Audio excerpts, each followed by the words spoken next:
Welcome back to my YouTube channel.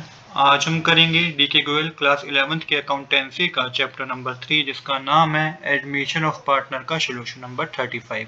Question number 35 बच्चों मैंने already note कर रखा है।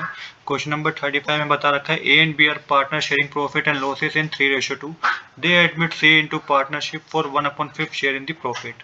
सी pay in cash ₹40,000 for his capital. Goodwill of the firm is valued at 25,000 but C is unable to bring his share of goodwill in cash. Pass the necessary journal entry. तो देखिए question में हमें क्या बता रखा है। Question में बता रखा है कि एक न्यू पार्टनर है सी जिसको पार्टनरशिप में क्या किया गया है, एडमिट किया गया है। ए और बी ने इसको पार्टनरशिप में एडमिट किया गया है। तो सी क्या लेके आया है, सी लेके आया है कैपिटल लेके आया एक तो, और दूसरा जो गुडविल का अमाउंट है ना, तो सी वो गुडविल का अमाउंट लेके नहीं आया। जैसे क्वेश्चन बता रखा है कि C is unable to bring his share of goodwill in cash. तो a value has been assigned to the firm goodwill but C is unable to pay for his share in cash. तो जब new partner जिसको हम admit करते हैं, अभी तक जो हमने क्वेश्चन करे उसमें वो क्या हो, कैपिटल भी लेके आता था और गुडविल का भी अमाउंट लेके आता था, प्रीमियम फॉर गुडविल भी लेके आता था। बट इस क्वेश्चन में डिफरेंट क्या है कि वो गुडविल का अमाउंट लेके नहीं आया। तो किस तरीके से करेंगे आइए समझते हैं। तो सबसे पहले देखिए बच्चों, पहले जर्नल एंट्री सेम ही होगी, जो कि वो कैश वो कैपिटल लेके आया है, वो कैपिटल लेके आया है बिजनेस में, तो इसकी एंट्री तो सेम ही होगी।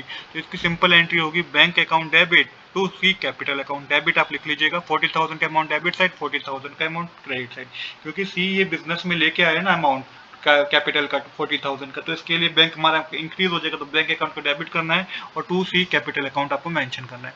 ये तो पहली एंट्री हो गई। अब क्या चीज इस क्वेश्चन को डिफरेंट बनाती है, वो चीज ये है कि इस क्वेश्चन में जो न्यू पार्टनर है वो गुडविल का शेयर लेके, प्रीमियम फॉर गुडविल लेके नहीं आया। यहाँ पे मैंने यही मेंशन करा है, this is the more complex part of the problem. When a new partner is admitted they must compensate the existing partner for their share of the firm goodwill.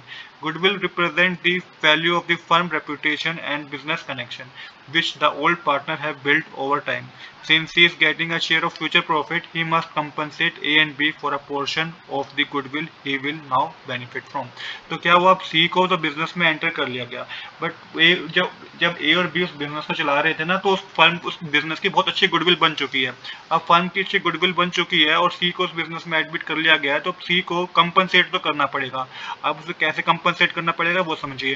देखिए गुडविल की जो शेयर, टोटल गुडविल जो बता रखी है वो 25,000 की बता रखी है, और जो सी का प्रॉफिट शेयर बता रखा है वो अपन 1/5 है। तो जो गुडविल का शेयर बनता है वो 5,000 रुपीज बनता है। तो जो 5,000 रुपीज है ना, ये इसको कंपनसेट करने पड़ेंगे ए और बी को। तो ए और बी को 5,000 रुपीज कैसे कंपनसेट करेगा इसको समझते हैं। तो यहाँ पे आपको सैक्रिफाइसिंग रेशियो पता होना चाहिए। देखिए यहाँ पे सैक्रिफाइसिंग रेशियो भी 3:2 है। क्यों 3:2 है? The sacrificing ratio is the ratio in which old partner A and B give up their share of the profit to the new partner. तो सैक्रिफाइसिंग रेशियो वो रेशियो होती है जिसमें ओल्ड पार्टनर जो है ना, अपने शेयर का कुछ हिस्सा किसको देते हैं, न्यू पार्टनर को देते हैं। तो इस क्वेश्चन में क्या है, the new partner profit sharing ratio is not given. तो न्यू प्रॉफिट शेयरिंग रेशियो इस क्वेश्चन में गिवन ही नहीं है। When this happened it is assumed that the existing partner old ratio become their sacrificing ratio. तो इस case में क्या होगा, जो ओल्ड रेशियो है ना वही सैक्रिफाइसिंग रेशियो मानी जाएगी, क्योंकि यहाँ पे new profit sharing ratio given ही नहीं है। तो 3:2 ही क्या है, सैक्रिफाइसिंग रेशियो है। तो 5,000 का अमाउंट कंपनसेट करेगा सी किसको, ए और बी को सैक्रिफाइसिंग रेशियो में। सैक्रिफाइसिंग रेशियो में करेगा तो ए का जो शेयर ऑफ गुडविल होगा बच्चों वो 3,000 रुपीज होगा। 5,000 मल्टीप्लाई 3/5 करेंगे तो 3,000 आएगा, और बी का जो शेयर ऑफ गुडविल होगा बच्चों वो 2,000 रुपीज होगा।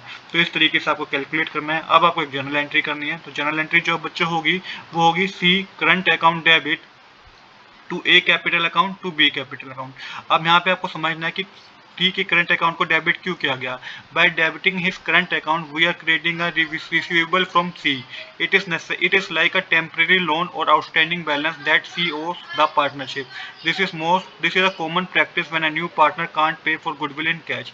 जब भी पार्टनर क्या आता है कि न्यू पार्टनर जो होता है वो गुडविल के लिए कैश नहीं ला पाता, तो हम क्या करते हैं, एक टेम्परेरी कैश का अकाउंट ओपन कर देते हैं। मतलब इसका मान लीजिए एक आउटस्टैंडिंग बैलेंस है या फिर लोन का मान लीजिए आप कि अब सी को इतना पेमेंट देना है, तो सी को अपने करंट अकाउंट से, तो सी को करंट अकाउंट से 5,000 रुपीज देने हैं किसको, ए और बी को। तो C current account debit to A capital account to B capital account आप मेंशन करेंगे। यहाँ पे अमाउंट लिखेंगे 5,000 और क्रेडिट साइड 3,000 और 2,000 का अमाउंट आप लिखेंगे। तो इस तरीके से बच्चों ये क्वेश्चन कंप्लीट हो गया है। आज के लिए इतना ही। I hope you like this video. If you like this video, please do subscribe this channel. Thanks for watching.